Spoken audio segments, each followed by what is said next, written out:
Okay, right. നമ്മൾ അടുത്ത ടോപ്പിക്കാണ് ഹീറ്റ്. റൈറ്റ്. എന്താണ് ഹീറ്റ്? നിങ്ങൾക്ക് എന്താ അതിനെപ്പറ്റിയുള്ള അണ്ടർസ്റ്റാൻഡിങ്? നിങ്ങളുടെ ഒരു ഒബ്ജക്റ്റ് ഉണ്ട്. യെസ്, നിങ്ങൾ അതിനെ തീയുടെ അടുത്ത് കൊണ്ടുവയ്ക്കുന്നു. തീയുടെ അടുത്ത് കൊണ്ടുവയ്ക്കുമ്പോൾ നിങ്ങൾക്ക് ആ ഒബ്ജക്റ്റിനകത്ത് നിങ്ങൾ എന്തൊക്കെയോ മാറ്റങ്ങൾ നിങ്ങൾ ഒബ്സർവ് ചെയ്യുന്നു. അതായത് ആ ഒബ്ജക്റ്റ് വെറുതെ ഇരിക്കുമ്പോൾ നിങ്ങൾ അതിന്റെ പുറത്ത് തൊടുമ്പോൾ നിങ്ങൾക്ക് കിട്ടുന്ന ഫീൽ അല്ല, നിങ്ങൾ കുറച്ചു നേരം തീയുടെ പുറത്ത് വെച്ചതിന് ശേഷം ഈ സാധനത്തിന്റെ പുറത്ത് തൊടുമ്പോൾ നിങ്ങൾക്ക് കിട്ടുന്ന ഫീൽ എന്ന് വെച്ചാൽ എന്തൊരു വ്യത്യാസം ഉണ്ടെന്ന് നിങ്ങൾക്ക് അറിയാം. റൈറ്റ്. ഓക്കെ, അതായത് നമ്മൾ പണ്ട് കരുതിയിരുന്നത് ഒരു ഒബ്ജക്റ്റ് തീയുമായിട്ട് കോൺടാക്റ്റിൽ വരുമ്പോൾ ആ ഒബ്ജക്റ്റിനകത്തുനിന്ന് എന്തോ ഒരു ഇമാജിനറി ഫ്ലൂയിഡ് ആ ഒബ്ജക്റ്റിനകത്തോട്ട് പമ്പ് ചെയ്യുന്നുണ്ട്. നമുക്ക് വേണമെങ്കിൽ അതിനെ ഹീറ്റ് ഫ്ലൂയിഡ് എന്ന് വിളിക്കാം. റൈറ്റ്. ഓക്കെ, അപ്പോൾ ഒരു ഒബ്ജക്റ്റിന്, അതായത് സപ്പോസ് ഇപ്പൊ ഇതൊരു സിലിണ്ടർ ഗ്യാസ് പിസ്റ്റൺ സിസ്റ്റമാണ്. ഓക്കെ, ആൻഡ് ഇവിടെ നിങ്ങൾക്ക് ഡിഫറെന്റ് ആയിട്ടുള്ള പല എക്യുപ്മെന്റ്സും വയ്ക്കാം. പ്രഷർ മെഷർ ചെയ്യാൻ പറ്റുന്ന ഒരു എക്യുപ്മെന്റ് വയ്ക്കാം. അതായത് നിങ്ങളൊരു സാധനം കണക്ട് ചെയ്യുന്നു, നിങ്ങൾക്ക് അതിനകത്ത് റീഡിംഗ് കാണാൻ പറ്റും. നിങ്ങൾക്ക് ടെമ്പറേച്ചർ മെഷർ ചെയ്യാൻ പറ്റുന്ന എക്യുപ്മെന്റ് വയ്ക്കാം. സോ ദാറ്റ് നിങ്ങൾ കണക്ട് ചെയ്യുന്നു, നിങ്ങൾക്ക് റീഡിംഗ് കാണാൻ പറ്റും. നിങ്ങൾ ഒബ്സർവ് ചെയ്യുന്ന ഇൻട്രസ്റ്റിംഗ് ആയിട്ടുള്ള കാര്യം എന്ന് പറഞ്ഞാൽ നിങ്ങൾ ഇതിനെ തീയുമായിട്ട് കണക്ട് ചെയ്യുന്ന സമയത്ത് ഈ റീഡിംഗിന് വ്യത്യാസം ഉണ്ടാവുകയാണ്. Okay, physics end of the day experimental science. Experiment എന്താ കാണുന്നത് നമ്മൾ അതാ സംസാരിക്കേണ്ടത്. ഓക്കെ, അപ്പൊ നിങ്ങൾക്ക് മനസ്സിലായി നിങ്ങൾ തീയുമായിട്ട് കണക്ട് ചെയ്യുമ്പോൾ ഈ റീഡിങ്സ് മാറുന്നുണ്ടെങ്കിൽ ആക്ച്വലി നിങ്ങൾ ഇതിനെ തീയുമായിട്ട് കണക്ട് ചെയ്യുമ്പോൾ ഈ സിസ്റ്റത്തിനകത്ത് എന്തൊക്കെയോ വ്യത്യാസം ഉണ്ടാകുന്നുണ്ട്. ആ വ്യത്യാസമാണ് ആക്ച്വലി റീഡിംഗ് മാറുന്നതിന്റെ റീസൺ. ആ റീഡിംഗ് ആക്ച്വലി നിങ്ങൾക്ക് എക്സ്പെരിമെന്റിൽ ഒബ്സർവ് ചെയ്യാൻ പറ്റുന്ന നമ്മുടെ ഓർഡിനറി ലൈഫിൽ നമുക്ക് ഫീൽസ് ഉള്ള സംഭവമാണ്. Example pressure. Okay, right. നിങ്ങൾ വായൊന്ന് വെറുപ്പിച്ചാൽ മതി, നിങ്ങൾക്ക് ഫീൽ ചെയ്യാൻ പറ്റും നിങ്ങളുടെ കവിളിൽ എന്താണ്. Okay, temperature. ഞാൻ പറഞ്ഞു, നിങ്ങൾ തൊട്ടാൽ നിങ്ങൾക്ക് അറിയാൻ പറ്റും ടെമ്പറേച്ചറിന്റെ ഫീൽ. എന്ന് വെച്ച് കഴിഞ്ഞാൽ എന്തൊരു ഇമാജിനറി ഫ്ലൂയിഡ് ഇതിനകത്ത് ഫ്ലോ ചെയ്യുന്നത് കൊണ്ട് ഇതിന് എന്തൊക്കെയോ വ്യത്യാസങ്ങളുണ്ടായി. പക്ഷെ ഞാനിപ്പോൾ ഈ പറഞ്ഞ എക്സ്പ്ലനേഷൻ യൂസ് ചെയ്തുകൊണ്ട് നിങ്ങൾക്ക് റിയലി ഇവിടെ നടന്ന എന്തെങ്കിലും ഫിസിക്സ് നിങ്ങൾക്ക് മനസ്സിലായോ? നിങ്ങൾക്ക് കുറെ എക്സ്പെരിമെന്റ്സ് ചെയ്യാം. എങ്ങനെയാണെന്ന് വെച്ച് കഴിഞ്ഞാൽ നിങ്ങൾ ഇതിനെ തീയുമായിട്ട് കണക്ട് ചെയ്യും. സോ നിങ്ങളുടെ ഒരു തെർമോമീറ്റർ വയ്ക്കാം. സോ അതായത് നിങ്ങൾ ടെമ്പറേച്ചർ മെഷർ ചെയ്യാം. നിങ്ങൾ ഇവിടുത്തെ പ്രഷർ ഫിക്സ് ചെയ്യും. അപ്പൊ നിങ്ങൾ എക്സ്പെരിമെന്റിൽ നിങ്ങൾ കാണും, നിങ്ങൾ ഇവിടുത്തെ ടെമ്പറേച്ചർ കൂടുന്നതനുസരിച്ച് വോളിയം ഇൻക്രീസ് ചെയ്യുന്നതായിട്ട് നിങ്ങൾ കാണും. സോ നിങ്ങൾ ഞാൻ യൂണിവേഴ്സിന്റെ പുതിയൊരു ലോ കണ്ടെത്തി. അതാണ് actually at constant pressure and fixed amount of substance volume is proportional to temperature. നമുക്കത് എന്തുകൊണ്ടാണെന്ന് അറിയത്തില്ല. ഇത് യൂണിവേഴ്സിന്റെ പുതിയൊരു ലോയാ. റൈറ്റ്. ഓക്കെ, അതായത് പ്രഷർ എന്ന് പറയുന്ന ഒരു ക്വാണ്ടിറ്റിയാണ്, വോളിയം ഒരു ക്വാണ്ടിറ്റിയാണ്. നിങ്ങൾ കാണുവാണ് ടെമ്പറേച്ചർ ഇൻക്രീസ് ചെയ്യുന്നതിനനുസരിച്ച് നിങ്ങളുടെ പ്രഷർ നിങ്ങൾ ഫിക്സ് ചെയ്ത് വെക്കുന്നു, നമ്പർ ഓഫ് പാർട്ടിക്കിൾസ് ഫിക്സ് ചെയ്ത് വെക്കുന്നു, വോളിയം ഇൻക്രീസ് ചെയ്യുന്നു. സോ അതൊരു പുതിയൊരു ലോ ഓഫ് നേച്ചർ ആണ്. ഓക്കെ, നിങ്ങളെ സംബന്ധിച്ചിടത്തോളം. റൈറ്റ്. ആൻഡ് നിങ്ങൾക്ക് വേണമെങ്കിൽ ഈ പിസ്റ്റൺ ഇവിടെ ക്ലാമ്പ് ചെയ്യാം. സോ അതായത് നിങ്ങൾക്ക് വോളിയം ഫിക്സ് ചെയ്യാം. റൈറ്റ്. അഗൈൻ നിങ്ങൾ ഇവിടെ തീ കത്തിക്കുന്നു. സോ നിങ്ങളുടെ ടെമ്പറേച്ചർ ഇൻക്രീസ് ചെയ്യുന്നത് കാണാൻ പറ്റും. സോ ദാറ്റ് നിങ്ങളുടെ പ്രഷറിന്റെ എക്യുപ്മെന്റിലെ റീഡിംഗ് ഇൻക്രീസ് ചെയ്യുന്നത് നിങ്ങൾക്ക് കാണാൻ പറ്റും. സോ നിങ്ങൾ പറയും വോളിയം ഫിക്സഡ് ആണ്, നമ്പർ ഓഫ് പാർട്ടിക്കിൾസ് ഫിക്സഡ് ആണ്. അങ്ങനെയാണെങ്കിൽ pressure is proportional to temperature. Right. So നിങ്ങൾക്ക് പുതിയൊരു ലോ കിട്ടി. ഇതിനെല്ലാത്തിനെയും പരസ്പരം നിങ്ങൾക്ക് ഒരുമിച്ച് റിലേറ്റ് ചെയ്ത് നിങ്ങൾക്ക് ഓൾറെഡി അറിയാം. റൈറ്റ്. ഓക്കെ, അല്ലെങ്കിൽ PV/T is A constant. Right. അപ്പൊ ഇത് പുതിയൊരു യൂണിവേഴ്സിന്റെ ഒരു ലോ ആണ്. ക്ലിയർ? പക്ഷേ നിങ്ങൾ റിയലി സാറ്റിസ്ഫൈഡ് ആണോ ഇതിൽ?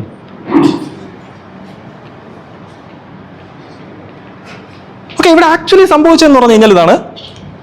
നമുക്ക് ഓൾറെഡി കുറെ ഫിസിക്സ് അറിയാം. ഓക്കെ, നമ്മൾ ഓൾറെഡി പറയുന്നത് ന്യൂട്ടന്റെ ലോസ് സംസാരിക്കുന്ന പറഞ്ഞു കഴിഞ്ഞാൽ യൂണിവേഴ്സിനകത്തുള്ള എന്ത് ഒബ്ജക്റ്റ് എങ്ങനെ മൂവ് എന്നുള്ള കംപ്ലീറ്റ് ഡിസ്ക്രിപ്ഷൻ ആണ് ന്യൂട്ടന്റെ ലോസ് എന്ന്. ഓക്കെ, ഇവിടെ നിങ്ങൾ പുതിയ ലോസ് നിങ്ങൾ ഇൻട്രൊഡ്യൂസ് ചെയ്യേണ്ടി വരുവാണ്. റൈറ്റ്. അത് അത്ര സാറ്റിസ്ഫാക്ടറി ആയിട്ടുള്ള സംഭവമല്ലേ. For example, Newton gravitational law കണ്ടുപിടിച്ചു, അതായത് മറ്റേ Gm/r². റൈറ്റ്.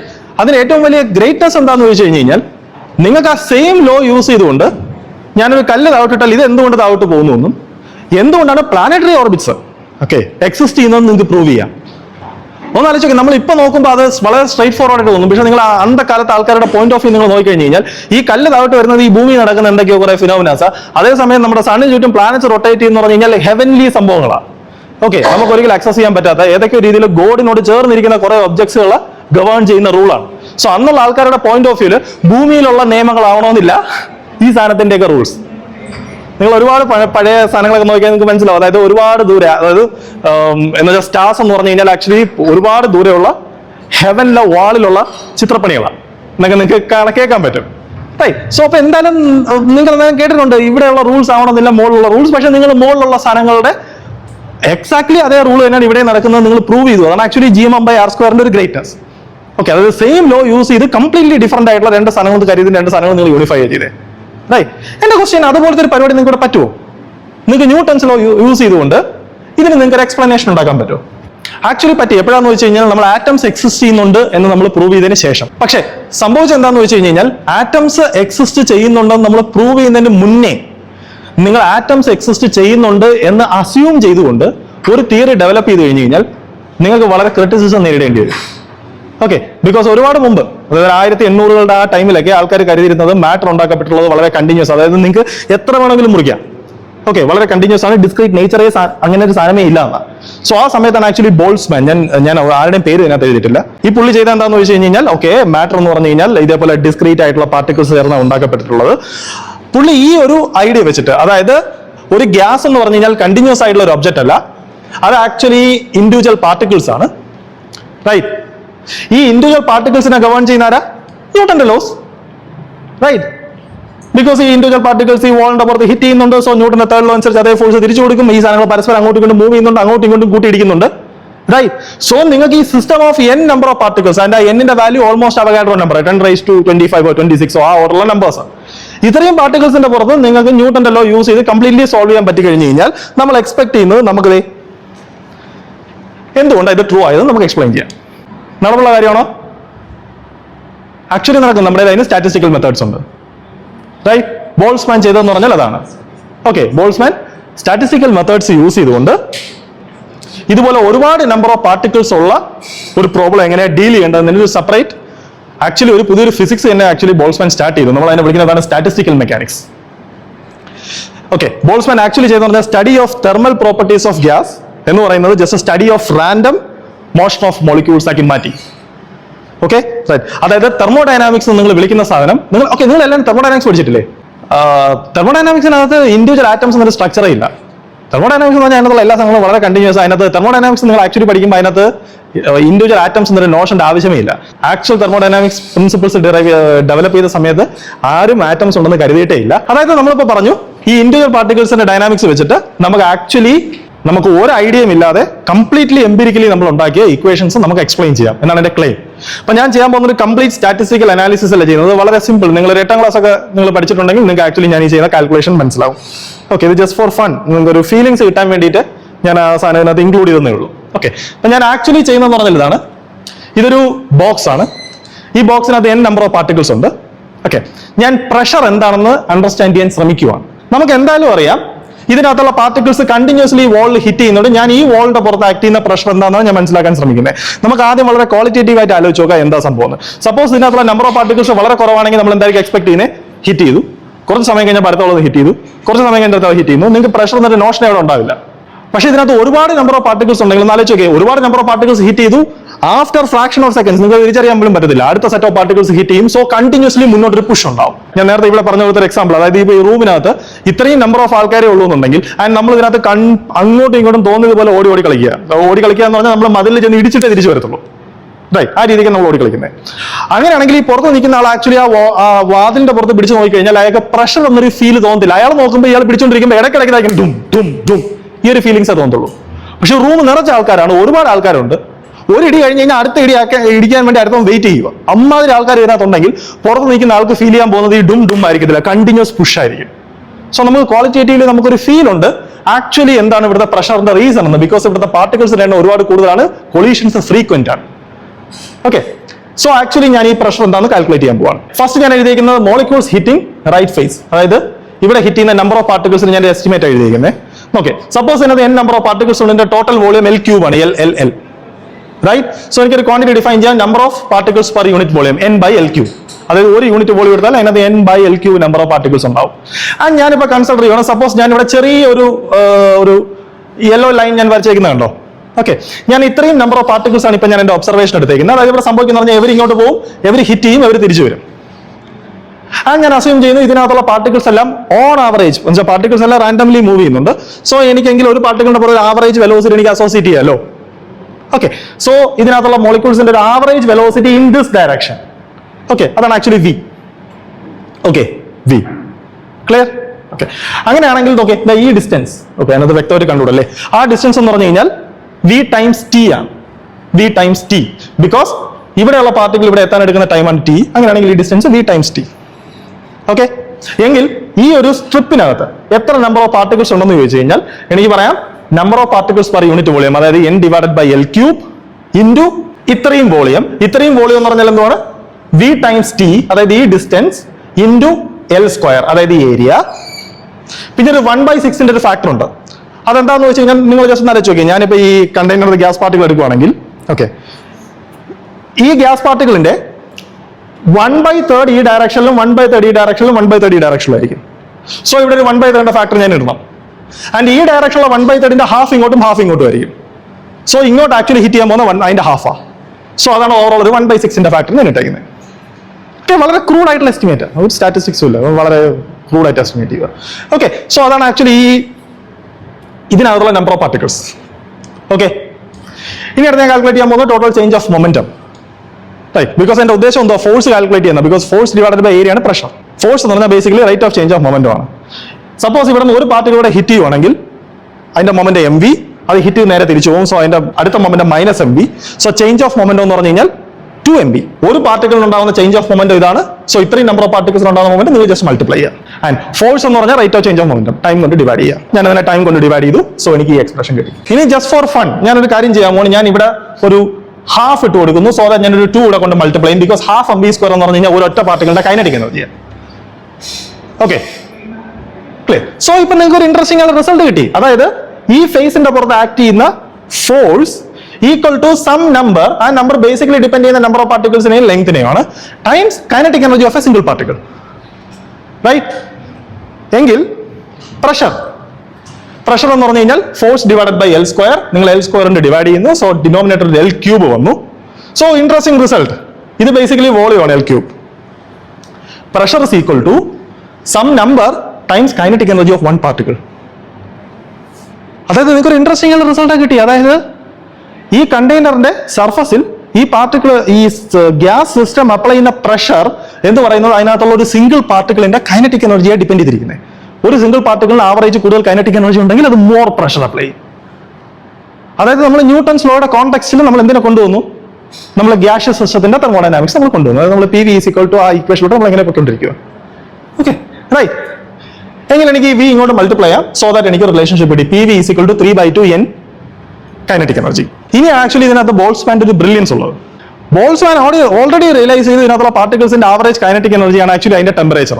അതായത് നിങ്ങളൊരു ഗ്യാസിന്റെ ടെമ്പറേച്ചർ ഇൻക്രീസ് ചെയ്യുകയാണെങ്കിൽ നിങ്ങൾ ആവറേജ് കൈനറ്റിക് എനർജി ഇൻക്രീസ് ചെയ്യുന്നതാണ്. അപ്പോൾ ബോൾട്സ്മാൻ ചെയ്ത എന്താണെന്ന് വെച്ച് കഴിഞ്ഞാൽ ഈ കൈനറ്റിക് എനർജി എന്ന് പറയുന്നത്, അതായത് ഈ കിടക്കുന്ന കൈനറ്റിക് എനർജി, കൈനറ്റിക് എനർജിനെ sum number times KB times T. KB എന്ന് പറഞ്ഞ നമ്പർ ബോൾട്സ്മാൻ അയാളുടെ പേര് തന്നെ കൊടുത്തു, KB, ബോൾട്സ്മാൻ കോൺസ്റ്റന്റ്. എന്തിനാ നിങ്ങൾക്ക് ചോദിക്കാം, എന്തിനാ ഈ 3/2 ഈ ഫാക്ടർ? ജസ്റ്റ് ഫോർ കൂടുതൽ ഭംഗി ഉണ്ടാക്കാം. ബിക്കോസ് നിങ്ങൾ കൈനറ്റിക് എനർജിക്ക് നിങ്ങൾ ഈ സംഭവം കൊടുത്തു കഴിഞ്ഞാൽ ഇവിടെ വരുമ്പോൾ ഈ ഫോമിലാവും. സോ നിങ്ങൾക്ക് പഴയ familiar result PV = some constant times T. Okay, അതായത് നിങ്ങൾ എന്താ ചെയ്തേ? നിങ്ങൾക്ക് ആദ്യം ഗ്യാസ് എന്ന് പറയുന്നത് എന്താണെന്നേ അറിയത്തില്ല, കണ്ടിന്യൂസ് ഉള്ള ഒരു ഒബ്ജക്റ്റ് ആണ്. ഹീറ്റ് എന്താണെന്ന് അറിയത്തില്ല. പക്ഷെ തീയുമായിട്ട് കോൺടാക്ട് ചെയ്യുമ്പോൾ നിങ്ങളുടെ മെഷറിംഗ് ഇൻസ്ട്രുമെന്റ്സിൽ എന്തൊക്കെയോ റീഡിംഗ് കാണിക്കുന്നു. ഇത് തമ്മിലുള്ള റിലേഷൻഷിപ്പ് നിങ്ങൾ ആദ്യം ഉണ്ടാക്കി. ഇപ്പൊ നിങ്ങൾ ന്യൂട്ടൺസ് ലോയുടെ കോൺടെക്സ്റ്റിൽ നിങ്ങൾ അത് ഡിറൈവ് ചെയ്യും. ഇപ്പൊ നിങ്ങൾക്ക് ഇതിനകത്തൊരു ഫീലിങ്സ് കിട്ടുന്നുണ്ടാവും. അതായത് സപ്പോസ് നിങ്ങളുടെ ഈ കണ്ടെയ്നർ ഉണ്ട്, നിങ്ങൾ പ്രഷർ എന്ന് പറയുന്ന ഒരു ക്വാണ്ടിറ്റി നിങ്ങൾ ഡിഫൈൻ ചെയ്തു. സപ്പോസ് ഈ കണ്ടെയ്നറിന്റെ 10 പാർട്ടിക്കിൾസേ ഉള്ളൂ. പ്രഷർ എന്നൊരു നോഷൻ ഉണ്ടോ? ഇല്ല. പ്രഷർ എന്ന് പറഞ്ഞ ഒരു ബൾക്ക് സിസ്റ്റത്തിന്റെ പ്രോപ്പർട്ടി, അതൊരു കളക്റ്റീവ് പ്രോപ്പർട്ടിയാണ്. റൈറ്റ്. സപ്പോസ് നിങ്ങളുടെ ഈ കണ്ടെയ്നറിനകത്ത് 10 നമ്പർ ഓഫ് മോളിക്യൂൾസ് ഉണ്ട്. ഈ ഗ്യാസിന് ഡെൻസിറ്റി എന്നൊരു നോഷൻ ഉണ്ടോ? ഇല്ല. 10 ഉള്ളൂന്നുണ്ടെങ്കിൽ അതിനകത്ത് ഡെൻസിറ്റി, ബിക്കോസ് ഡെൻസിറ്റി എന്ന് പറയുന്നത് മാസ് പെർ യൂണിറ്റ് വോളിയം. നിങ്ങളൊരു യൂണിറ്റ് വോളിയം കൺസിഡർ ചെയ്യുന്നു. ആ യൂണിറ്റ് വോളിയത്തിനകത്ത് പാർട്ടിക്കിൾസ് ഉണ്ടാവണമെന്നില്ലല്ലോ. ഒരുപാട് നമ്പർ ഓഫ് പാർട്ടിക്കിൾസ് ഉണ്ടെങ്കിൽ മാത്രമേ നിങ്ങൾക്ക് ഒരു യൂണിറ്റ് വോളിയം എടുത്താൽ അതിനകത്ത് സഫീഷ്യന്റ് നമ്പർ ഓഫ് മാസ് ഉണ്ടാവത്തുള്ളൂ. ആൻഡ് നിങ്ങൾക്ക് കിട്ടുന്ന റേഷ്യോ എല്ലായിടത്തും സെയിം ആവത്തുള്ളൂ. എങ്കിലും നിങ്ങൾക്ക് എൻ്റയർ ഗ്യാസുമായിട്ട് അസോസിയേറ്റ് ചെയ്ത് ഒരു ഡെൻസിറ്റി ഡിഫൈൻ ചെയ്യാൻ പറ്റും. ഓക്കെ, അതായത് ഗ്യാസിന്റെ ഡെൻസിറ്റി, പ്രഷർ, ഇതെല്ലാം ഒരു തരത്തില് കുറച്ചും ഇയാൾ ചോദിച്ച പോലെ അതൊരു എമർജന്റ് പ്രോപ്പർട്ടിയാണ്. അതൊരു ബൾക്കിന്റെ പ്രോപ്പർട്ടിയാണ്. അത് ഇൻഡിവിജ്വൽ പാർട്ടിക്കിൾസിന്റെ പ്രോപ്പർട്ടി അല്ല. അപ്പൊ നിങ്ങൾക്ക് ചോദിക്കാം, ഓക്കെ, ഒരു ബൾക്കിന്റെ പ്രോപ്പർട്ടി എന്ന് പറഞ്ഞാൽ ബേസിക്കലി നിങ്ങൾക്ക് അതെല്ലാം ഈ ഇൻഡിവിജ്വൽ പാർട്ടിക്കിൾസിന്റെ ഫിസിക്സ് യൂസ് ചെയ്ത് നമുക്ക് ബിൽഡ് ചെയ്തുകൂടെ എന്ന്. എങ്കിൽ നമ്മൾ ഇനി എന്തിനാ ഈ തെർമോഡൈനാമിക്സ് പഠിക്കുന്നത്? ഓക്കെ, ബൾക്ക് സിസ്റ്റത്തിന്റെ പ്രോപ്പർട്ടീസിനെ പറ്റി നമ്മൾ എന്തിനാ പഠിക്കുന്നത്? നമുക്ക് എല്ലാ ഇൻഡിവിജ്വൽ പാർട്ടിക്കിൾസ് ഉണ്ട്, ന്യൂട്ടൺസ് ലോസ് ഉണ്ട്, നമുക്ക് എന്തുവേണമെങ്കിലും സോൾവ് ചെയ്യാം. റൈറ്റ്. ഓക്കെ, ഈ കൂടുതൽ എഞ്ചിനീയേഴ്സ് ഉണ്ടല്ലോ. ഓക്കെ, നിങ്ങളോട് ഞാൻ അങ്ങനെ പറഞ്ഞാൽ മിക്കവാറും നിങ്ങൾ എനിക്ക് അടി തരും. ബിക്കോസ് ഞാനൊരു എഞ്ചിൻ ഡിസൈൻ ചെയ്യാൻ പറയുമ്പോൾ, അല്ലെങ്കിൽ നിങ്ങൾ എന്നോട് ഒരു എഞ്ചിൻ ഡിസൈൻ ചെയ്യാൻ പറയുമ്പോൾ ഞാൻ പറയണം, നിനക്കറിയോ അതിനകത്തുള്ള ഓരോ ഇൻഡിവിജ്വൽ ഗ്യാസ് മോളിക്യൂൾസിന്റെയും വെലോസിറ്റിയും പൊസിഷനൊക്കെ നിനക്കറിയോ എന്ന് ചോദിച്ചു കഴിഞ്ഞാൽ നിങ്ങൾ ഇതെന്തിനാ ഞാൻ അറിയുന്നത്? എനിക്കറിയേണ്ടത് ഇത് വർക്ക് ചെയ്യോ, അതായത് ഈ ഫ്യൂവൽ അപ്പുറത്തെത്തോ, നിങ്ങൾക്ക് ബൾക്ക് പ്രോപ്പർട്ടിയാണ് നിങ്ങൾക്ക് അറിയേണ്ടത്. റൈറ്റ്. സോ അത് ഇമ്പോർട്ടൻ്റ് ആണ്. നമുക്ക് ഒരിക്കലും അത് വേണ്ടെന്ന് വെക്കാൻ പറ്റില്ല. പക്ഷെ ഒരു ഫണ്ടമെന്റൽ ലെവലിൽ നമ്മൾ തിങ്ക് ചെയ്യുവാണെങ്കിൽ ഈ ബൾക്ക് പ്രോപ്പർട്ടീസ് ആക്ച്വലി അത്ര ഫണ്ടമെന്റൽ അല്ല. നമ്മൾ എപ്പോഴും ട്രൈ ചെയ്യുന്നത് ഇതേപോലെ ഏറ്റവും ഫണ്ടമെന്റൽ ലെവലിൽ നിന്ന് നമ്മൾ ആക്ച്വലി ഇങ്ങനെ പറയുന്നത് മൈക്രോസ്കോപ്പിക് തിയറിക്കകത്ത് നിന്ന് നമ്മൾ മാക്രോസ്കോപ്പിക് തിയറി ബിൽഡ് ചെയ്യാനാണ് നോക്കുന്നത്. മൈക്രോസ്കോപ്പിക് എന്ന് പറഞ്ഞാൽ നമ്മൾ സംസാരിക്കുന്ന ഇൻഡിവിജ്വൽ പാർട്ടിക്കിൾസിനെ പറ്റിയാണ്. മാക്രോസ്കോപ്പിക് എന്ന് നിങ്ങൾ സംസാരിക്കുന്ന ബിഗ് പ്രോപ്പർട്ടീസ് ആണ്. പ്രഷർ, ഡെൻസിറ്റി ഇതെല്ലാം മാക്രോസ്കോപ്പിക് പ്രോപ്പർട്ടീസ് ആണ്. ഇൻഡിവിജ്വൽ പാർട്ടിക്കിൾസിന്റെ വെലോസിറ്റി ഒക്കെ മൈക്രോസ്കോപ്പിക് പ്രോപ്പർട്ടിയാണ്. ഇതിൽ ഏറ്റവും ഇൻട്രസ്റ്റിംഗ് ആയിട്ടുള്ള ഒരു മാക്രോസ്കോപ്പിക് പ്രോപ്പർട്ടിയാണ് എൻട്രോപ്പി. നമ്മുടെ അടുത്ത ഡിസ്കഷൻ എൻട്രോപ്പി എന്നതാണ്. ഓക്കെ, സോ ഞാൻ ഡയറക്ട്ലി എൻട്രോപ്പിയുടെ ഫിസിക്സോ മാത്തമാറ്റിക്സോ ഞാനിപ്പോൾ ബിൽഡ് ചെയ്യാൻ ഉദ്ദേശിക്കുന്നില്ല. നമുക്ക് ജസ്റ്റ് ഒരു എക്സാമ്പിൾസിനകത്ത് നോക്കാം. സോ ഇത് കുറച്ച് കോംപ്ലക്സാ. സോ ഈ എക്സാമ്പിളിനകത്ത് നിങ്ങൾക്ക് ഈസിയായിട്ട് മനസ്സിലാവും. സപ്പോസ് ഒരു ബോക്സ് ആണ് ആൻഡ് നിങ്ങളുടെ കുറെ ബൾബ് ഉണ്ട്. ഇതെല്ലാം ബൾബുകളാണ്. ഓക്കെ, ഗ്യാസ് പാർട്ടിക്കിൾസ് അല്ല, സിമ്പിൾ, റൈറ്റ്. ആൻഡ് ഈ ബൾബിന്റെ പ്രത്യേകത എന്ന് പറഞ്ഞു കഴിഞ്ഞാൽ ഇത് ഓൺ ആവും, ഓഫ് ആവും, ഓൺ ആവും, ഓഫ് ആവും, ഇത് മാത്രമേ ഉള്ളൂ. എന്റെ ക്വസ്റ്റ്യൻ എന്ന് പറഞ്ഞാൽ ഫസ്റ്റത്തെ ക്വസ്റ്റ്യൻ എന്ന് പറഞ്ഞാൽ ഇതാണ്. സപ്പോസ് ഓക്കെ, ഇതിനകത്ത് ഈ ബൾബ് ഓണായി, ഈ ബൾബ് ഓണായി, അതൊരു പർട്ടിക്കുലർ കോൺഫിഗറേഷൻ ആണ് ഈ സിസ്റ്റത്തിന്റെ. വേറൊരു കോൺഫിഗറേഷൻ എന്ന് പറഞ്ഞാൽ ഇത് ഓണായി, ഇത് ഓണായി, ഇത് ഓണായി, ഇത് ഓണായി, ഇത് വേറൊരു കോൺഫിഗറേഷൻ ആണ്. വേറെന്ന് പറഞ്ഞാൽ എല്ലാം ഓണായി, അത് വേറൊരു കോൺഫിഗറേഷൻ ആണ്. ഇത്രയും ഹാഫ് ഓണായി, അതൊരു കോൺഫിഗറേഷൻ ആണ്. ഓക്കെ, ഇത്രയും ഹാഫ് ഓണായി, അതൊരു കോൺഫിഗറേഷൻ ആണ്. മനസ്സിലായില്ല ഞാൻ എന്താ കോൺഫിഗറേഷൻ എന്ന് പറയുന്നത്? ഈ ഓരോ കോൺഫിഗറേഷനെ ഞാൻ വിളിക്കുന്ന പേരാണ് സ്റ്റേറ്റ്സ്. സ്റ്റേറ്റ്സ്. ഓക്കെ, അങ്ങനെ ഈ സിസ്റ്റത്തിനകത്ത് നിങ്ങളിപ്പോൾ ഞാൻ കഷ്ടപ്പെട്ട് കണ്ടുപിടിച്ചത് 96 ബൾബ് ഉണ്ട് ഇതിനകത്ത്. എങ്കിൽ ഈ 96 ബൾബുള്ള ഈ സിസ്റ്റത്തിനകത്ത് എത്ര നമ്പർ ഓഫ് സ്റ്റേറ്റ്സ് പോസിബിൾ ആണ്? അത് ആക്ച്വലി സിംപ്ലി കാൽക്കുലേറ്റ് ചെയ്യാം. ബിക്കോസ് ഇതിനകത്തുള്ള ഓരോന്നും 2 വീതം കോൺട്രിബ്യൂട്ട് ചെയ്യും. ഓക്കെ, എവൻ 2 കോൺട്രിബ്യൂട്ട് ചെയ്യുന്ന സമയത്ത് എവന് 2 കോൺട്രിബ്യൂട്ട് ചെയ്യും. സോ എവന്റെ ഓരോന്നിനെ എവൻ ഡബിൾ ആക്കും. ആൻഡ് ഇവരുടെ രണ്ടുപേരുടെ ഓരോന്നിനെ എവനും ഡബിൾ ആക്കും. ഓക്കെ, സോ ഇവിടെ n നമ്പർ ഓഫ് പാർട്ടിക്കിൾസ് ഉണ്ടെങ്കിൽ ടോട്ടൽ നമ്പർ ഓഫ് സ്റ്റേറ്റ് എന്ന് പറഞ്ഞാൽ 2n ആണ്. ജസ്റ്റ് തിങ്ക് ചെയ്യാം, നിങ്ങൾക്ക് മനസ്സിലാവും. Easy calculation. 96 number of particles ഉണ്ടെങ്കിൽ ഇവിടെ 10⁻28 നമ്പർ ഓഫ് സ്റ്റേറ്റ്സ് ഉണ്ട്. 10⁻28 ആണ് അത്ര ഒരു ജസ്റ്റ് ഒരു എസ്റ്റിമേറ്റ്, നമ്പേഴ്സിന്റെ ഒരു ഫീൽ കിട്ടാൻ. 10⁻28 അവഗാഡ്രോ നമ്പർ എത്രയാ? എനിക്ക് ഓർമ്മയില്ല. നിങ്ങൾ ആ ലാസ്റ്റ് ഫാക്ടർ മാത്രം പറയാം. 10⁻20 കേട്ടില്ല, 23. Okay, right. 1 അവഗാഡ്രോ നമ്പർ എന്താ? ആക്ച്വലി ഒരു മോളിനകത്തുള്ള നമ്പർ ഓഫ് പാർട്ടിക്കിൾസ്. ഓക്കെ, ഒരു മോളിന് ഏതാണ്ട് എത്ര മാസം വരും? കാർബണിന്റെ അറ്റോമിക് മാസം നിങ്ങൾക്ക് അറിയാം, എന്നാൽ നിങ്ങൾ അതിന്റെ ഗ്രാമിൽ എഴുതുക. ഓക്കെ, സോ അപ്പോൾ 1 മോളിനകത്ത്, അതായത് അവഗാഡ്രോ നമ്പർ ഓഫ് പാർട്ടിക്കിൾസുമായിട്ട് നിങ്ങൾക്ക് ഹ്യൂമൻ ബോഡിയിൽ നിങ്ങൾക്ക് അസോസിയേറ്റ് ചെയ്യാൻ പറ്റുന്ന മാസം എന്ന് പറഞ്ഞു കഴിഞ്ഞാൽ കാർബണിന്റെ അറ്റോമിക് മാസം എത്രയാണോ അതിനെ ഗ്രാമിൽ എഴുതുന്നത്. ഓക്കെ, നിങ്ങൾ എത്ര നമ്പർ ഓഫ് പാർട്ടിക്കിൾസ് എന്ന് പറഞ്ഞേ? അവഗാഡ്രോ നമ്പർ എത്ര? 10⁻23. റൈറ്റ്. ഈ 10⁻28 എന്ന് പറഞ്ഞാൽ 10⁻23 എത്ര കിട്ടിയ? × 10 × 10 × 10 × 10 അങ്ങനെ 5-10 മൾട്ടിപ്ലൈ ചെയ്യുക. 1,00,000 മടങ്ങ്. ഒന്ന് ആലോചിക്കുക, നമ്മുടെ ടോട്ടൽ മാസ് ആക്ച്വലി നിങ്ങൾ കാർബണിനെ ഗ്രാമിലോട്ട് കൺവേർട്ട് ചെയ്തില്ലേ, അതിന്റെ 1000 മടങ്ങിനേക്കാളും ചെറുതാണ്. അല്ല, ഓൾമോസ്റ്റ് 1000 മടങ്ങിന്റെ ഓർഡറിലാണ്. ഗ്രാമിലാണ് നിങ്ങൾ എഴുതിയത്. ഓൾമോസ്റ്റ് 1000 മടങ്ങിന്റെ ഓർഡറിലാണ്. എന്ന് വെച്ച് കഴിഞ്ഞാൽ ഈ നമ്പർ ഓൾമോസ്റ്റ് ഹ്യൂമൻ ബോഡിയിലെ നമ്പർ ഓഫ് ആറ്റംസിന് ഈക്വൽ. ഈ നമ്പർ ഓൾമോസ്റ്റ് ഹ്യൂമൻ ബോഡിയിലെ നമ്പർ ഓഫ് ആറ്റംസിന് ഈക്വൽ. സോ നിങ്ങൾക്ക് ഒരു ഫീൽ കിട്ടാണ് നമ്മുടെ ബോഡിക്കകത്ത് എത്ര നമ്പർ ഓഫ് ആറ്റംസ് ഉണ്ടോ ഓൾമോസ്റ്റ് അത്രയും നമ്പർ ഓഫ് പോസിബിൾ സ്റ്റേറ്റ്സ് ഉണ്ട് ഇതിനകത്ത്. ഇനി ഞാൻ പുതിയ കുറച്ച് കാര്യങ്ങൾ ബിൽഡ് ചെയ്യാൻ പോവാണ്. Macro state, micro states. Right. Macro state എന്ന് പറഞ്ഞാൽ ഇത്രയേ ഉള്ളൂ. സപ്പോസ് നിങ്ങൾ ഈ സിസ്റ്റം എടുക്കുന്നു, ഇതിനകത്ത് ഒരു ബൾബ് മാത്രമേ കത്തുന്നുള്ളൂ എന്ന് വെച്ചോ. ഒരു ബൾബ് മാത്രം കത്തുന്ന എത്ര കോൺഫിഗറേഷൻ ഉണ്ട്? 96. ഇത് മാത്രം, ഇത് മാത്രം, ഇത് മാത്രം, ഇത് മാത്രം. അതായത് ഒരു ബൾബ് മാത്രം, അതായത് k = 1 ആണെങ്കിൽ അത് റെപ്രസെന്റ് ചെയ്യുന്ന ഒരു മാക്രോ സ്റ്റേറ്റിനെ. മാക്രോ സ്റ്റേറ്റ് എന്ന് പറഞ്ഞു കഴിഞ്ഞാൽ ഏത് ബൾബ് കത്തുന്നതല്ല, എത്ര എണ്ണം കത്തുന്നത് മാത്രമേ വിഷയമുള്ളൂ. റൈറ്റ്. അത് k = 1 എന്ന് പറയുന്ന മാക്രോ സ്റ്റേറ്റുമായിട്ട് 96 നമ്പർ ഓഫ് കോൺഫിഗറേഷൻസ് പോസിബിൾ ആണ്. എന്ന് വെച്ച് കഴിഞ്ഞാൽ 96 നമ്പർ മൈക്രോ സ്റ്റേറ്റ്സ് ഉണ്ട് ഇതിനകത്ത്. നിങ്ങൾ നോക്കി എക്സാമ്പിൾ നോക്കി മനസ്സിലാവും. ഇതൊരു മൈക്രോ സ്റ്റേറ്റ് ആണ്, ഇതൊരു മൈക്രോ സ്റ്റേറ്റ് ആണ്, ഇതൊരു മൈക്രോ സ്റ്റേറ്റ് ആണ്, ഇത് മൈക്രോ സ്റ്റേറ്റ് ആണ്. അങ്ങനെ 96 നമ്പർ ഓഫ് മൈക്രോ സ്റ്റേറ്റ് ഉണ്ട്. k = 1 എന്ന് പറയുന്ന മാക്രോ സ്റ്റേറ്റുമായിട്ട് കണക്ട് ചെയ്തുകൊണ്ട്. k = 2 എന്ന് പറയുന്ന മാക്രോ സ്റ്റേറ്റ് ഒരു കണക്ട് ചെയ്തുകൊണ്ട് ആക്ച്വലി നിങ്ങൾക്ക് കാൽക്കുലേറ്റ് ചെയ്യാം. ഇത് ഓക്കെ, നിങ്ങൾക്ക് 4560 മൈക്രോ സ്റ്റേറ്റ്സ് ഉണ്ട്. റൈറ്റ്. സിമിലർലി നിങ്ങൾക്ക് കാൽക്കുലേറ്റ് ചെയ്യാം. k = 3 കറസ്പോണ്ടിങ് ആയിട്ട് എത്ര? k = 23 കറസ്പോണ്ടിങ് ആയിട്ട് എത്ര? k = 48 എത്ര? റൈറ്റ്. നിങ്ങൾക്ക് കാണാൻ പറ്റും k = 48, അതായത് ഇതിനകത്ത് 48 ബൾബ് കത്തുന്ന മാക്രോ സ്റ്റേറ്റുമായിട്ട് അസോസിയേറ്റ് ചെയ്ത് എത്ര സ്റ്റേറ്റ്സ് ഉണ്ട്? 10⁻28 number of almost micro States ഉണ്ട്. റൈറ്റ്. ഞാൻ എന്തിനാ ഈ മാക്രോ സ്റ്റേറ്റിന് ഇത്ര ഇമ്പോർട്ടൻസ് കൊടുക്കുന്നത്? ബിക്കോസ് നോക്കുക, ഞാൻ ഈ ബൾബ് സിസ്റ്റം ഇവിടെ വെക്കുന്നു. ഓക്കെ, നിങ്ങൾ ഈ സിസ്റ്റത്തിനെ ഒരുപാട് ദൂരം ഒബ്സർവ് ചെയ്യുക. റൈറ്റ്. നിങ്ങൾക്ക് ഇതിന്റെ മാക്രോ സ്റ്റേറ്റ് എന്താണെന്ന് നിങ്ങൾക്ക് നോക്കി മനസ്സിലാക്കാം. ബിക്കോസ് ഒരു ബൾബാണോ കത്തുന്നത്, 2 ബൾബാണോ കത്തുന്നത്, 3 ബൾബാണോ കത്തുന്നതെന്ന് നിങ്ങൾക്ക് ലൈറ്റിന്റെ ഇന്റൻസിറ്റി വെച്ച് നിങ്ങൾക്ക് എസ്റ്റിമേറ്റ് ചെയ്യാം. റൈറ്റ്. അതായത് ഈ മാക്രോ സ്റ്റേറ്റ് എന്താണെന്ന് നിങ്ങൾക്ക് പുറത്തു നോക്കാം. മാക്രോ സ്റ്റേറ്റ് എന്ന് പറഞ്ഞാൽ ഓൾമോസ്റ്റ് പ്രഷർ പോലത്തെ കൺസിഡർ ചെയ്യാൻ പറ്റുന്ന പാരാമീറ്റർ. നിങ്ങൾക്ക് പുറത്തുനിന്ന് ഫീൽ ചെയ്ത് മനസ്സിലാക്കാൻ പറ്റും. റൈറ്റ്.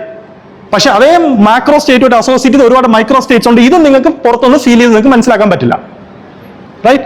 അപ്പൊ ഇവിടെ ആലോചിച്ചോക്കെ 48 എന്ന് പറയുന്ന 48 ബൾബ് കത്തുന്ന മാക്രോ സ്റ്റേറ്റിന് കറസ്പോണ്ടിങ് ആയിട്ട് ഇത്രയും നമ്പർ ഓഫ് മൈക്രോ സ്റ്റേറ്റ്സ് ഉണ്ട്. റൈറ്റ്. ഇതാണ് ആക്ച്വലി ഏറ്റവും ഹയർ. നിങ്ങൾ അതിനുശേഷമുള്ള കാൽക്കുലേറ്റ് നിങ്ങൾക്ക് മനസ്സിലാവും, എണ്ണം വളരെ കുറവാണ്. എങ്കിൽ നിങ്ങൾ ആലോചിച്ച് നോക്കിയേ, ഞാൻ ഈ ബൾബ് സിസ്റ്റം എടുക്കുന്നു, എന്നിട്ട് ഈ ബൾബ് സിസ്റ്റത്തിനകത്ത് ഈ ഓരോ കോൺഫിഗറേഷനും റാൻഡം ആയിട്ട് ഇങ്ങനെ വന്നുകൊണ്ടേയിരിക്കും. നിങ്ങൾ ഏതെങ്കിലും ഒരു മൊമെന്റിൽ ഇതിനെ ഒബ്സർവ് ചെയ്യുക, നിങ്ങൾ ഏത് മാക്രോ സ്റ്റേറ്റ് ആയിരിക്കും നിങ്ങൾ കാണാൻ പോകുന്നത്? നിങ്ങൾ ആക്ച്വലി കാണാൻ പോകുന്നത് k = 48 കറസ്പോണ്ടിങ് ആയിട്ടായിരിക്കും. ബിക്കോസ് ഇതിനകത്തുള്ള ഓരോ കോൺഫിഗറേഷനും ഈക്വലി പ്രോബബിൾ ആണ്. പക്ഷെ 48 കറസ്പോണ്ടിങ് ആയിട്ടുള്ളതിന്റെ എണ്ണം വളരെ വളരെ കൂടുതലാണ് മറ്റേനെ വെച്ച് നോക്കുമ്പോൾ. സോ നിങ്ങൾ ഒബ്സർവ് ചെയ്യാൻ പോകുന്നത് എപ്പോഴും ഏറ്റവും കൂടുതൽ മൈക്രോ സ്റ്റേറ്റ് ഉള്ള സിസ്റ്റത്തിനെ ആയിരിക്കും. ഇനി ഞാനൊരു ടേം ഡിഫൈൻ ചെയ്യാൻ പോകുന്നത് എൻട്രോപ്പി. എൻട്രോപ്പി എന്ന് പറഞ്ഞാൽ നിങ്ങൾ ജസ്റ്റ് ഡെഫിനിഷൻ നോക്കുക. ഈ possible number of micro state equal to 2 raised to some number എന്ന് എഴുതാമെങ്കിൽ ആ നമ്പറാണ് എൻട്രോപ്പി. അതായത് ഒരു മാക്രോ സ്റ്റേറ്റിന് കറസ്പോണ്ടിങ് ആയിട്ടുള്ള മൈക്രോ സ്റ്റേറ്റുകളുടെ എണ്ണം വളരെ കൂടുതലാണെങ്കിൽ അത് ഹൈ എൻട്രോപ്പി സ്റ്റേറ്റ് ആണ്. ഇനി നിങ്ങൾക്ക് ആക്ച്വലി ഈ ഓവറോൾ പിക്ചർ നോക്കിയാൽ നിങ്ങൾക്ക് മനസ്സിലാവും. നിങ്ങളുടെ ഞാനൊരു സിസ്റ്റം തരുവാണെങ്കിൽ ആ സിസ്റ്റത്തിനെ നിങ്ങൾ ഒബ്സർവ് ചെയ്യുമ്പോൾ മോസ്റ്റ് ഓഫ് ദ ടൈം നിങ്ങൾ കാണാൻ പോകുന്നത് ഹൈ എൻട്രോപ്പി സ്റ്റേറ്റ് ആയിരിക്കും. ബിക്കോസ് ആ സ്റ്റേറ്റിലാണ് ഏറ്റവും കൂടുതൽ നമ്പർ ഓഫ് മൈക്രോ സ്റ്റേറ്റ്സ് ഉള്ളത്. റൈറ്റ്. ഇവിടെ 96 നമ്പർ ഓഫ് പാർട്ടിക്കിൾസിനെ പറ്റിയാണ് ഞാൻ പറഞ്ഞേ. നിങ്ങൾ ആലോചിച്ച് നോക്കിയാൽ ഒരു കണ്ടെയ്നറിനകത്ത് ഗ്യാസ് പാർട്ടിക്കിൾസ് ഉണ്ട്. ഗ്യാസ് പാർട്ടിക്കിൾസിന്റെ എണ്ണം എത്രയാ? അവഗാഡ്രോ നമ്പറാ. സോ അവിടെ എന്നിന്റെ വാല്യൂ, അതായത് ഈ എന്നിന്റെ വാല്യൂ അവഗാഡ്രോ നമ്പറാണ്. So total number of possible state എന്ന് പറഞ്ഞാൽ ഒരുപാട് വലുതാണ്. അതിനകത്ത് ഏറ്റവും കൂടുതൽ നമ്പർ ഓഫ് മൈക്രോ സ്റ്റേറ്റ്സിന്റെ എണ്ണം വരുന്നത് വളരെ വലുതായിരിക്കും. അപ്പൊ എനിക്ക് തോന്നുന്നു നിങ്ങൾക്ക് ഈ ക്വസ്റ്റ്യനെ നിങ്ങൾക്ക് ആൻസർ ചെയ്യാൻ പറ്റുമെന്ന്. അതായത് ഇതൊരു കണ്ടെയ്നറാണ്. ഇതിന്റെ ഹാഫ് സൈഡിൽ ഞാൻ പാർട്ടിക്കിൾസിനെ വെച്ചിട്ടുണ്ട്. റൈറ്റ്. എന്നിട്ട് ഞാൻ ഈ സാധനം ഞാൻ തുറന്നു വിടുന്നു. എന്ത് സംഭവിക്കും? നാച്ചുറലി ഇതെല്ലാം ഇപ്പുറത്ത് വരും. നിങ്ങൾ നിങ്ങളുടെ ലൈഫിൽ എപ്പോഴെങ്കിലും തിരിച്ചു കണ്ടിട്ടുണ്ടോ? അതായത് ഫുള്ളി ഫിൽഡ് ആയിട്ടുള്ള ഈ സാധനം മുഴുവൻ ഒരു സൈഡിലോട്ട് വരുന്നത്. എന്ത് റെസ്ട്രിക്ഷനാണ് അവിടെ ഉള്ളത്? നിങ്ങൾ ആലോചിച്ച് നോക്കിയാൽ, നിങ്ങൾ ഇതിനകത്തുള്ള ഓരോ ഇൻഡിവിജ്വൽ പാർട്ടികളെ പറ്റി നോക്കിയാൽ ആ പാർട്ടികൾ ഇങ്ങോട്ട് വന്നൂടെ? വരുന്നതിൽ എന്തെങ്കിലും റെസ്ട്രിക്ഷൻ ഉണ്ടോ? ഈ പാർട്ടികൾ ഇങ്ങോട്ട് വന്നൂടെ? ഈ പാർട്ടികൾ ഇങ്ങോട്ടും വന്നൂടെ? എങ്കിലും എപ്പോഴെങ്കിലും അവർക്ക് ഇങ്ങോട്ട് വന്നൂടെ? പക്ഷെ എന്തുകൊണ്ടാണ് നമ്മൾ ഒരിക്കലും അങ്ങനെ കാണാത്തത്? ബിക്കോസ് ഈ ഒരു കോൺഫിഗറേഷനിൽ സിസ്റ്റത്തിന് ഇരിക്കാൻ പറ്റുന്നതിനേക്കാളും കൂടുതൽ നമ്പർ ഓഫ് വേസിൽ ഈ കോൺഫിഗറേഷനിൽ ഇരിക്കാം. ഓക്കെ. അതായത് ഇവിടെ പാർട്ടികൾ ഇരിക്കാൻ പറ്റുന്ന, ഓക്കെ, നിങ്ങൾ ഇതിനെ ചെറിയ സെൽസ് ആയിട്ട് ഡിവൈഡ് ചെയ്യൂ. ഇതിനകത്ത് എത്ര നമ്പർ ഓഫ് സെൽസ് ഉണ്ട്, ഇതിനകത്ത് എത്ര നമ്പർ ഓഫ് സെൽസ് ഉണ്ട്. ഇതിനകത്ത് നിങ്ങൾക്ക് കിട്ടുന്ന നമ്പർ ഓഫ് കോൺഫിഗറേഷൻ എണ്ണത്തിനേക്കാളും വളരെ കൂടുതലാണ് ഈ ഫുൾ സിസ്റ്റത്തിന് ഇരിക്കാൻ പറ്റുന്ന നമ്പർ ഓഫ് കോൺഫിഗറേഷൻ. എന്ന് വെച്ച് കഴിഞ്ഞ് കഴിഞ്ഞാൽ നിങ്ങൾ ഈ സിസ്റ്റത്തിന് ഇരുന്ന് യൂണിവേഴ്സിന്റെ അവസാനം വരെയും നിങ്ങൾ ചിലപ്പോൾ ഇരുന്ന് ഒബ്സർവ് ചെയ്യുന്നുണ്ട്. യൂണിവേഴ്സിന്റെ അവസാനം ഞാൻ ഉദ്ദേശിക്കുന്നത് ഇൻഫിനിറ്റി എന്നാണ്. ബിക്കോസ് അത്രയും വലിയ സ്കെയിലൊക്കെ നിങ്ങൾ തിങ്ക് ചെയ്ത് കഴിഞ്ഞ് കഴിഞ്ഞാൽ എപ്പോഴെങ്കിലും ഒരു പ്രാവശ്യം ഇവരെല്ലാവരും ഇവിടെ വരുന്ന ആ മാക്രോ സ്റ്റേറ്റ് നിങ്ങൾ കാണുമായിരിക്കും. പക്ഷെ ലീസ്റ്റ് പ്രോബബിൾ ആണ്. ബിക്കോസ് നിങ്ങൾ ഓൾറെഡി കണ്ടു എന്നിന്റെ വാല്യൂ 96 ആയപ്പോൾ തന്നെ 10 raised to 28 ആണ് മോസ്റ്റ് പ്രോബബിൾ ആയിട്ടുള്ളത്. ഇപ്പൊ എന്നിന്റെ വാല്യൂ അവഗാഡ്രോ നമ്പർ ആണെന്ന് ആലോചിക്കുക, ഓൾമോസ്റ്റ് ഇമ്പോസിബിൾ ആണ്. റൈറ്റ്. സോ അതായത് നിങ്ങൾക്ക് മനസ്സിലായി നമ്മുടെ നേച്ചറിൽ ഫിസിക്സിന്റെ ബാക്കിയുള്ള എല്ലാ റൂൾസും ചില കാര്യങ്ങളെ നടക്കാൻ അനുവദിക്കുന്നുണ്ട്. പക്ഷേ ഇതുപോലത്തെ പ്രോസസ്സുകൾ നിങ്ങൾ നടക്കുന്നതായിട്ട് കാണുന്നുമില്ല. അതിനെ റെസിസ്റ്റ് ചെയ്യുന്നത് ആക്ച്വലി എൻട്രോപ്പി എന്നുള്ള പ്രിൻസിപ്പിൾ. അതായത് എപ്പോഴും സിസ്റ്റത്തിന്റെ എൻട്രോപ്പി ഇൻക്രീസ് ചെയ്താലേ പറ്റൂ. റൈറ്റ്. അതായത് ഏതൊരു ഫിസിക്കൽ പ്രോസസ്സ് നടക്കണമെന്നുണ്ടെങ്കിലും ആ ഫിസിക്കൽ പ്രോസസ്സ് നടക്കുമ്പോൾ സിസ്റ്റത്തിന്റെ എൻട്രോപ്പി ഇൻക്രീസ് ചെയ്യണം, എങ്കിലേ ആ ഫിസിക്കൽ പ്രോസസ്സ് നടക്കും.